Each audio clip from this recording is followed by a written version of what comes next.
got my friends with me. And if you watch the first episode, you'll know who they are, so we're not going to repeat that.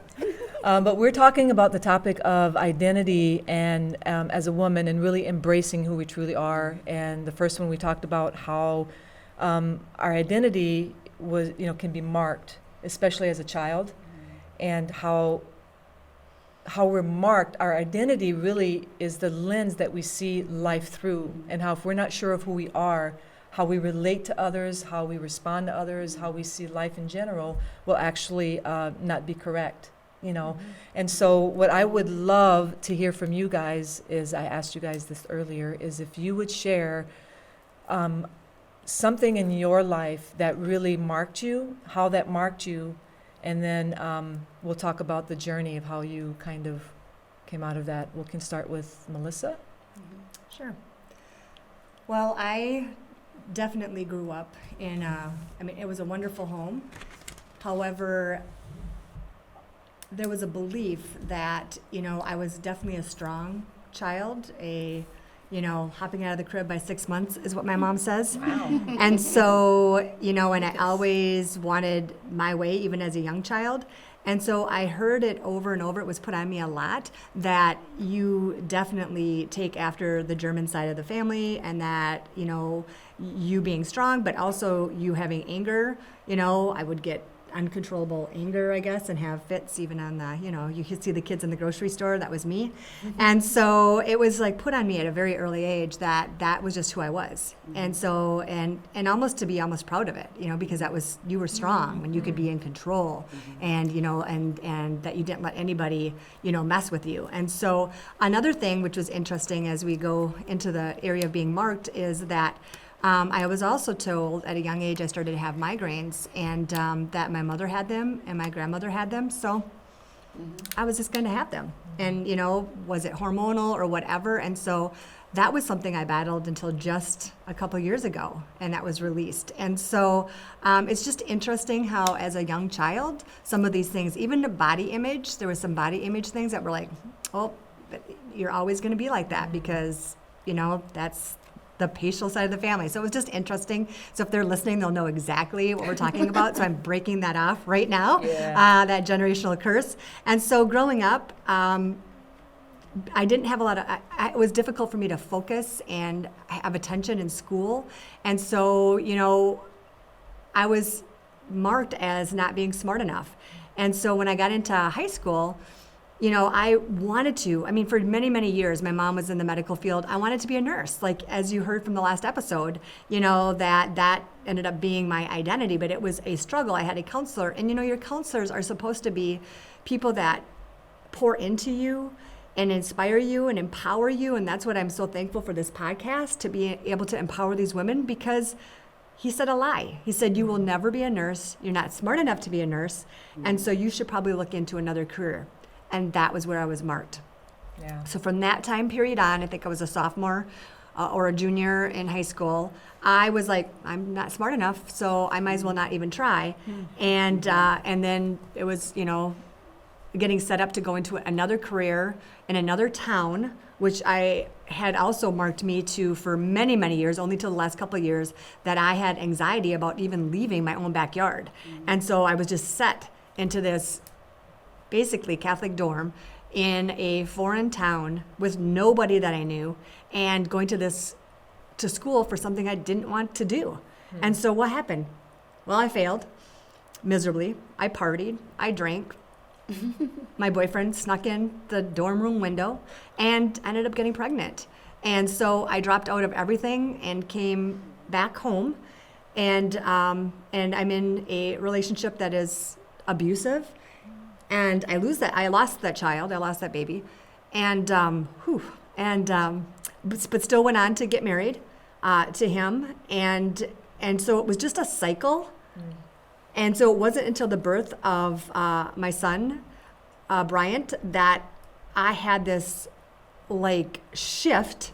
And Pastor Shar likes to say shift happens, and it was like, I need to change my life for him. So now my identity was a mom, and everything I did was for him. It wasn't even for me. Right. I was like, I'm going to nursing school, and so I was in nursing school. I was pregnant, so I had a baby, I got divorced, I was working 3 jobs, and yep, I got C's. So ladies, I'm not saying this, but C's earn degrees. Yes. So I had never had a bad Come evaluation on. as an RN. I am a good nurse, but it is not my identity. And so that was a shift. Now, back then, I had religion. I didn't necessarily have a relationship. But now, like, Jesus has shown me so many times how, like, he was right there, even to bringing, my husband of now 31 years into my life shortly after that season. And him adopting Bryant. So it's just beautiful. Yeah. However, it still took me several years to figure out what my true identity was. But that was something that marked me. One word, like seriously, do not let that happen. Yeah. Do not let that happen. One Yeah. word. But how, Melissa, how many of us have done or did exactly what you did? You were told that you can't because you're not good enough, you're not smart enough, all of those things. You believed that lie, and that's then how you saw everything. So then you tried to do the things they told you to do, which didn't work. No. And you failed big time at it, which didn't add a whole bunch of great outlook add on to yourself, your yeah. security. Yeah, it didn't make you feel good about yourself, that's for sure, because, you failed. But it was like, what I loved what you said was like, even though getting pregnant and having your son, it shifted something in you. It's just interesting how it took that to really get you, even though you found your identity being a mom, it's like it took that for you to really start shifting. It's starting a shift. Exactly, to start saying, okay, this isn't working. This is what I really want to do, regardless of what they said about it, regardless of how they deemed me, and I'm going to do it anyways. And you didn't allow making C's to say, I'm not smart enough. You decided that you're going to do it, and you did it, and you passed, and you became a nurse, and a great nurse, and you're a great mom, and then you met Mike. Yeah. Which is amazing. And I think even in that, wasn't Mike like a friend, your friend's friend, and he would babysit for you or something crazy like that? Right. So because I was working all these jobs and doing all this stuff and going to nursing school, and I had Bryant, I had a lady move in with us. And so it was her boyfriend's best friend was Mike. And so Mike was in the picture way before I even knew Mike. So Bryant and him had a relationship. And I was like, who is this guy that has, it was like God was watching out. That could have been, he could have been some crazy person. Yeah. And so, but the one thing I do want to also say is that I grew up with the understanding that we don't go to counseling. Like we're strong, right? I mean, my family is strong, and we would never seek any type of counseling ever. And so I want to encourage that it's okay. Yeah. In that season, and that was all God. It was me in nursing school on my psych rotation. Like literally, that is God, right? Like I'm sitting there in these sessions because I'm doing my nursing, like in nursing school, and I'm like, oh, I don't need to be in this relationship. It isn't my fault. This, it was all this revelation, and then I seeked out counseling, and even as we go through all these years, there's still things for me is trust, safety, and security, and it stems back to those things and those things that I'm working on. And so I guess I just wanted to make sure that people know that, because we think we're so strong and that we're warriors and that we don't need to have help, and sometimes we need to have help or spiritual mentors. Like I'm so blessed to have you as my spiritual mentor. Yeah.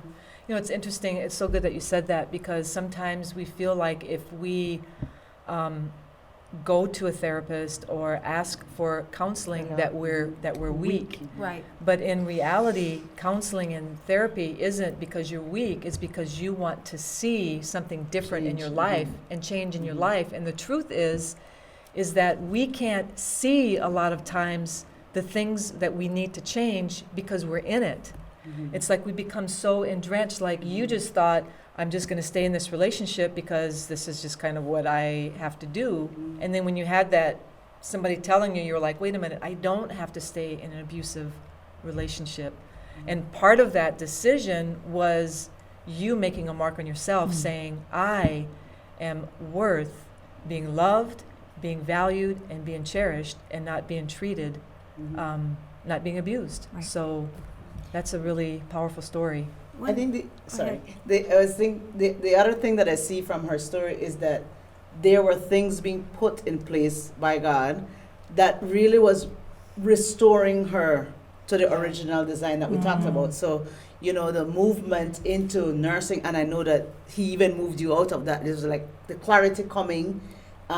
So you're still in that growth. I think we're still in that growth where he continued to unveil who we are some more, as we continue to seek that change that we know that there's more as we intentionally seek it. So. Yeah. I do want to say one thing. I didn't seek counseling or to going to someone, not because I thought I was so strong. I actually felt and see myself very weak, not enough, and just very, very, very small. I hid in the corner. I played with one friend. I was such an introvert. And I did not want to go to counseling because I did not want them to see and then make me say, yeah, you really are that. You don't want them to confirm to who me you thought what you I were. really thought, and I thought, oh my goodness, someone's going to confirm, and then it really, really will Really be true. Yeah. yeah. And so mine was not being enough transpired into the only thing that I can do to control is food. And it spiraled me into a eating disorder that I had for almost 20 some years, 25 years, that I could control anything and everything that went into my mouth, how it went into my mouth, and how much I ate. I never finished a plate. I never finished a bite. I could not finish a whole sandwich. And then everyone's like, you're so thin, you're so thin. And that became my identity of who I was. And even, I mean, I stayed very healthy being pregnant. I never didn't eat enough, but I was very cautious on what I ate and how I did it because of not being enough. So mine was not, you're so strong. Mine is, you are so weak.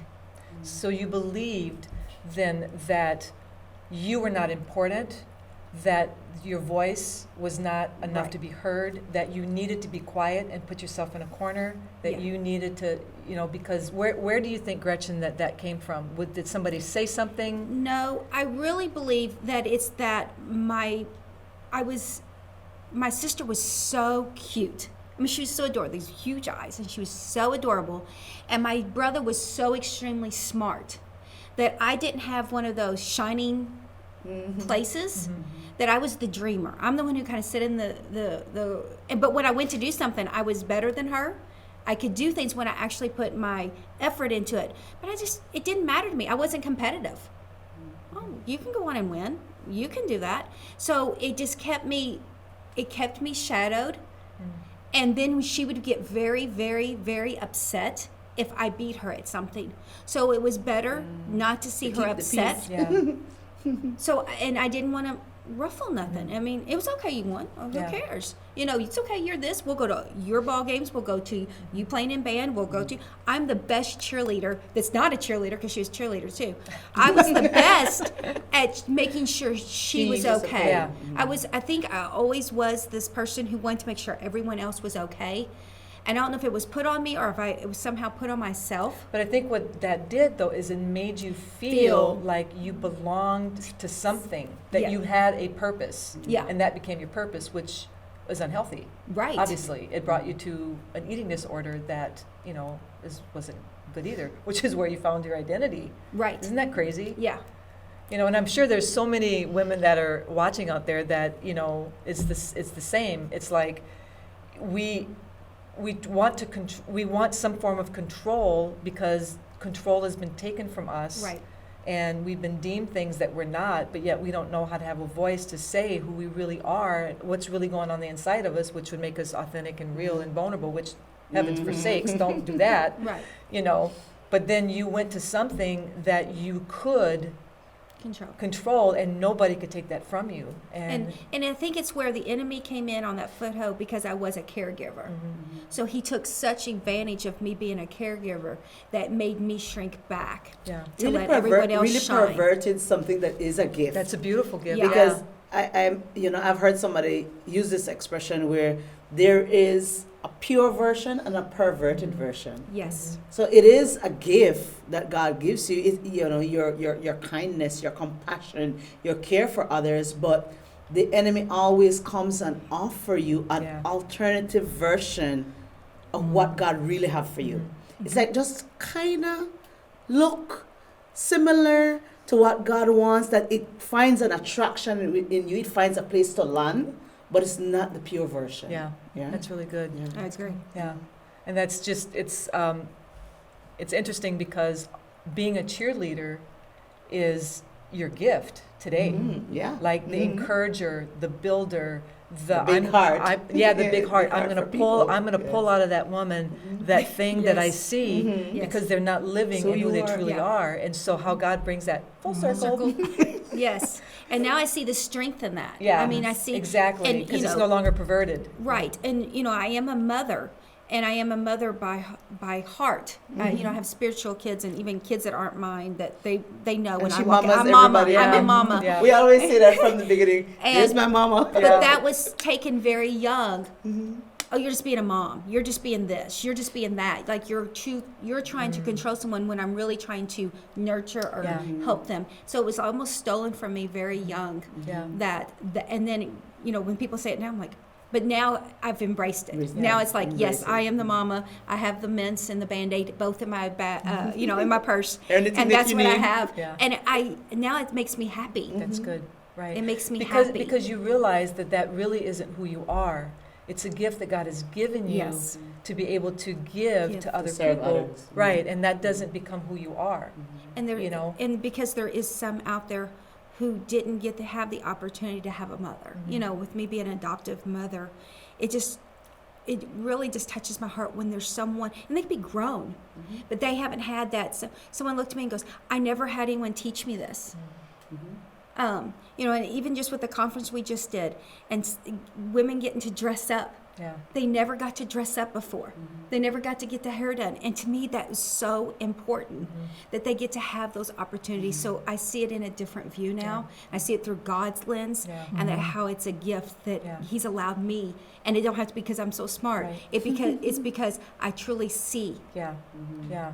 But that's the really amazing thing, though, is that you didn't just throw that away as saying, rejected. You decided to really allow the Lord to show you who you really are so that you can actually use the gift for His purpose and His good and to change tons of women's lives. And you do. You impact Yes. hundreds of women, I'm Yeah. sure. And, the interesting thing is that you won't No. know it till you get to the other side and go, wow, I touched lots of lives. So that's cool. So, Miss Sherilyn, what is... I think that my journey starts with my family. Which I think most of us probably do, huh? Yeah, well, my family, when I say family, my family. You got a large family, right? I'm the 11th of 12. And, there's like 8 girls in this family. And so there's a lot of room for comparison. Okay. A lot of room. And I think for me, a lot of room to... The first thing I really recognized that I was struggling with in my family was like, I am not an individual. It's like I just seem to be one of the crowd, But not only that, it was very defined, this one of the crowd, because I was taller than all my sisters. I was bigger in size than all my sisters. Even like my mom reached me like here, so I was like the biggest one in the home. My feet was big. I'm like, I hate it. I was really traumatized as a child to go and buy shoes. I had no shoes because I refused to go in the store and say I need a size 10 shoes while my sister used 6 or 7. I was traumatized by Wow. that. Okay. I did not want to go.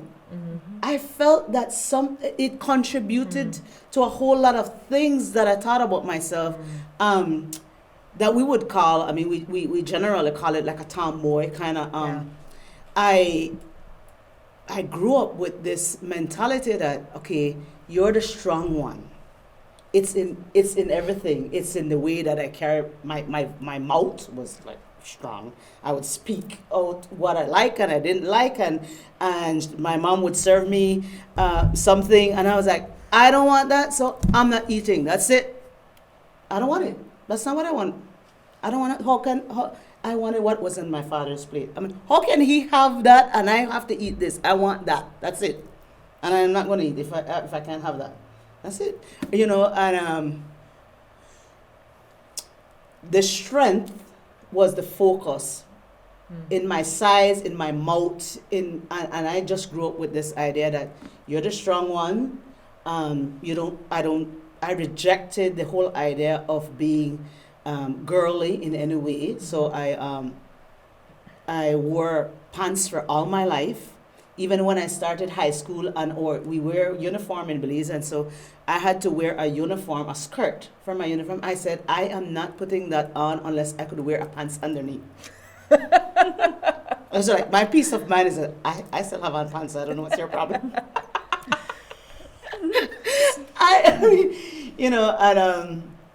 I was telling the ladies that, it was not anything that somebody said to me.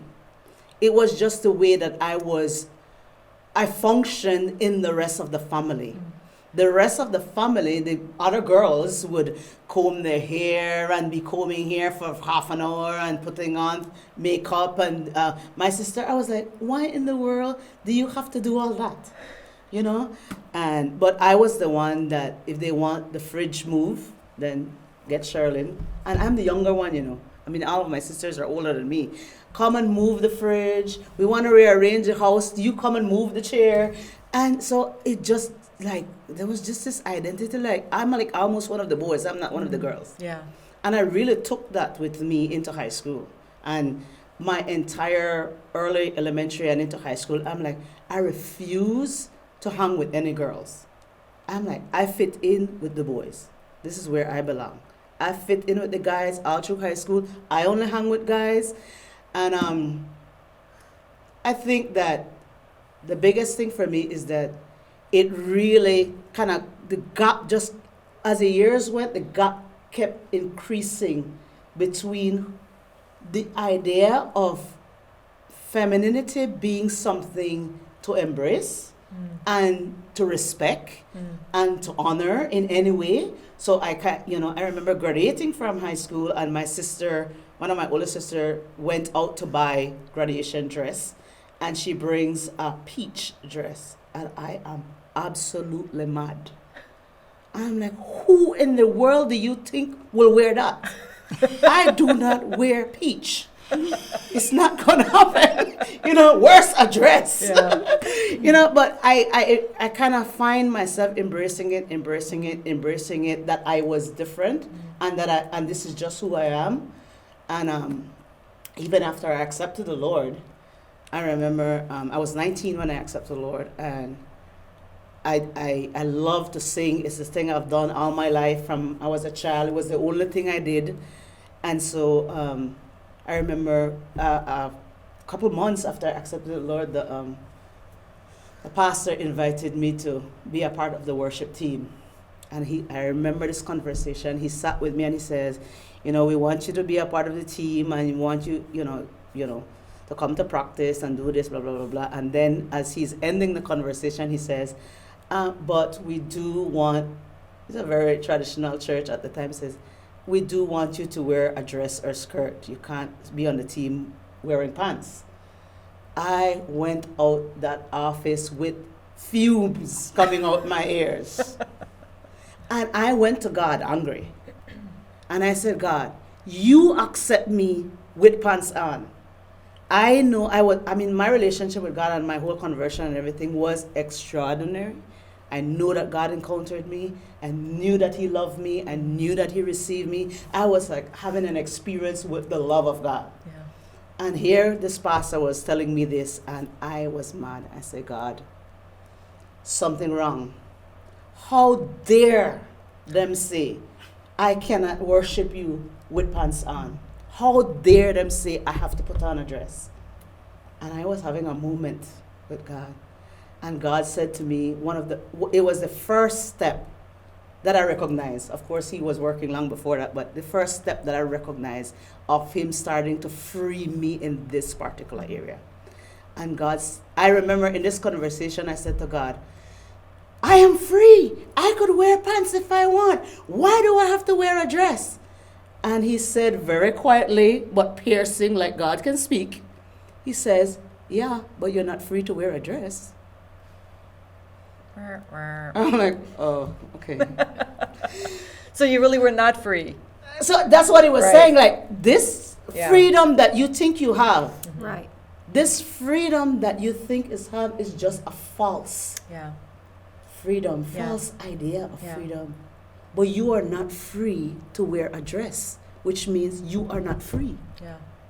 Because there is so much turmoil and disconnect and distortion in who you think you are and you believe you are, that you cannot be comfortable wearing a dress. Yeah.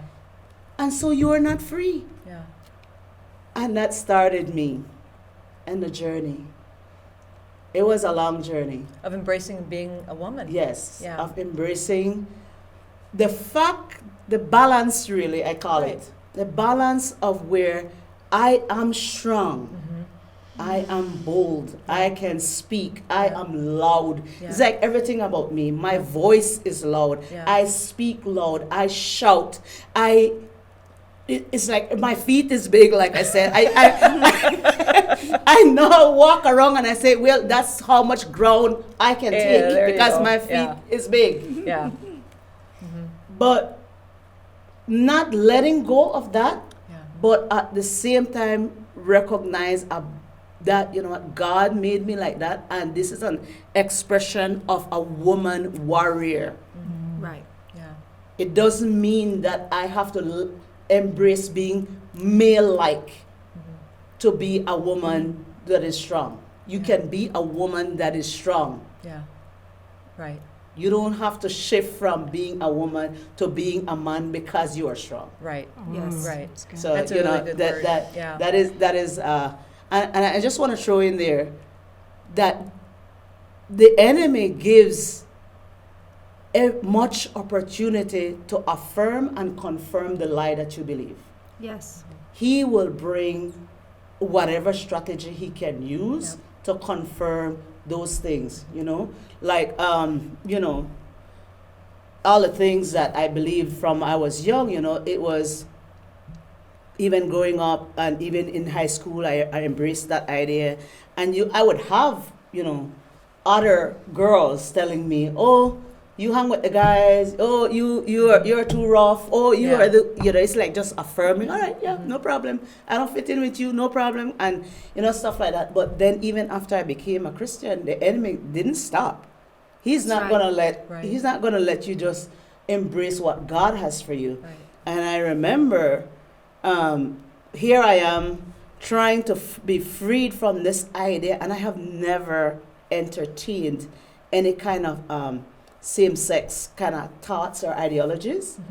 And there I was in the church, and a woman in the church sent me a love letter. And it was a strategy of the enemy. Yeah. This lady, I mean, I was reaching out to her to support her, to encourage her in some stuff that she was dealing with, and the next thing I know, I'm getting love letters from her.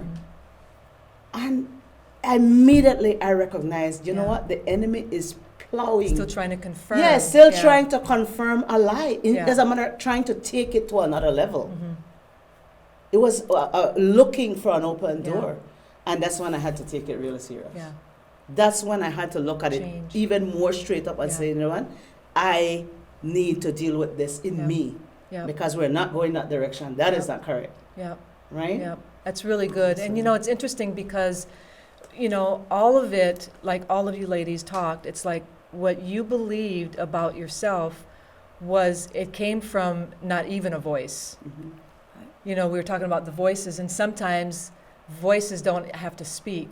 Like you were talking about the actions and stuff, and how competition, and, you know, I grew up with, I'm number 8 out of 9. So growing up towards the tail end of Yeah. things, you know, there's this, I don't know what we carry or what we think, but just that comparing yourself to your other siblings, that you were not petite enough or you were not this enough, but how just that little thing there snowballed into this big thing. And then you're like, you know, I'm gonna just, this is who I am, this is what I'm gonna be, you know. But I love how all of you ladies just really took a stand to just say, you know what, I know that there's more, and I know that this is not who I am, and that I can actually be who I'm designed to be Yes. from the beginning. So really appreciate you guys sharing your story. In the next episode, ladies, we're going to be talking about what to do and what tools we use to really get free and to move on and to be able to actually enjoy embracing